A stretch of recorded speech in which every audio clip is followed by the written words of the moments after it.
Welcome back to Noir Alley. I am your host, Eddie Muller.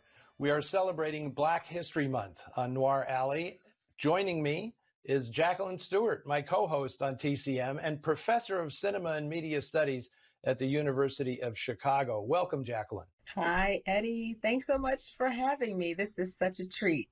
It absolutely is a treat because we have a premiere on TCM today, and I specifically wanted you to be here to introduce this film with me because you've actually taught the book that this movie is based on. And I'd like to start off by having you tell us a bit about the author, Richard Wright, and his place in American literature.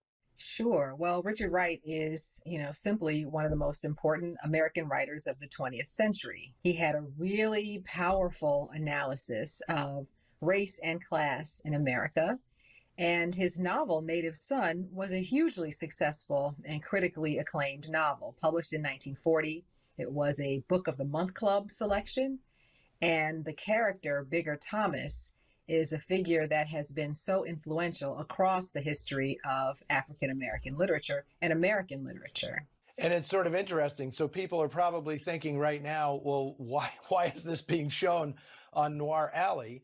But Richard Wright himself was a fan of crime fiction, pulp fiction, and he actually had an interest in writing for Hollywood. Isn't that true? That's right, yes. And I think one of the things that's so interesting about this film that we're about to watch is that the novel that it's based on already had a lot of kind of cinematic elements to it.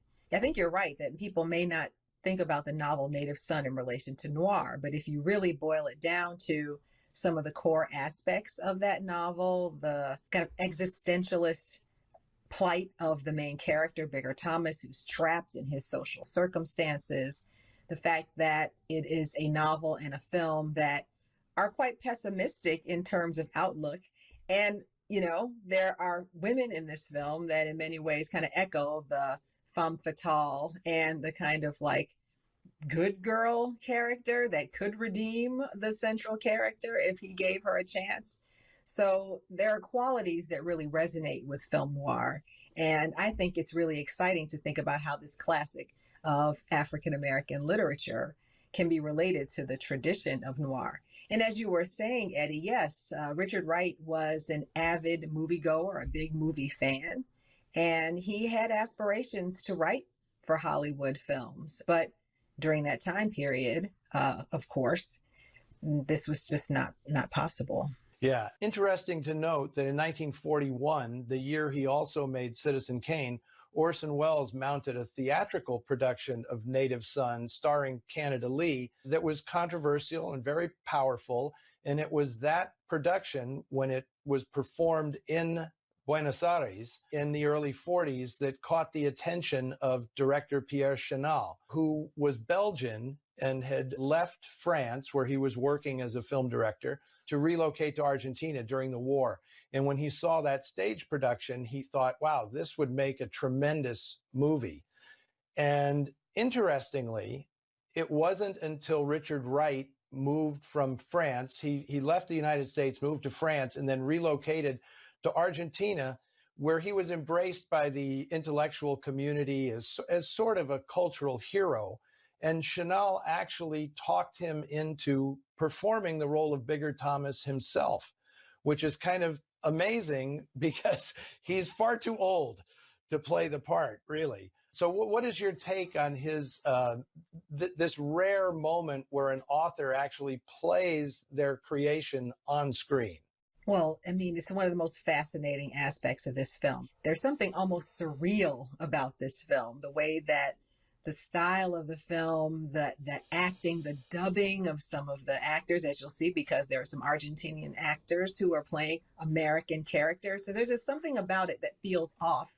And maybe, as you're saying, Eddie, one of the most kind of off things about it is that Richard Wright, who's in his 40s, is playing Bigger Thomas, who is supposed to be 20 years old. And he's not trained as an actor.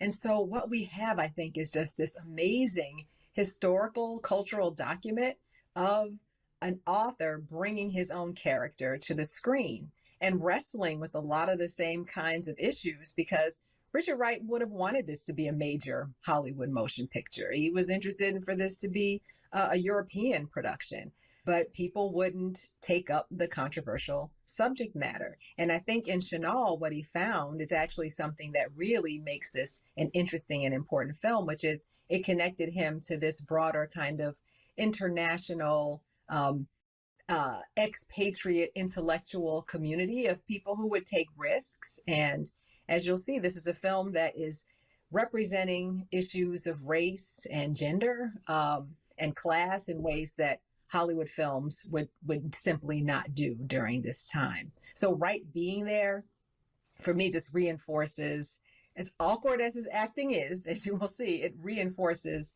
his commitment, his determination to bring this project to the screen. Absolutely. Thank you so much, Jacqueline.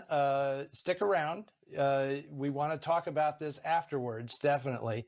But here it is, set in Chicago, but made in Buenos Aires in 1950. Here is Richard Wright starring in Native Son.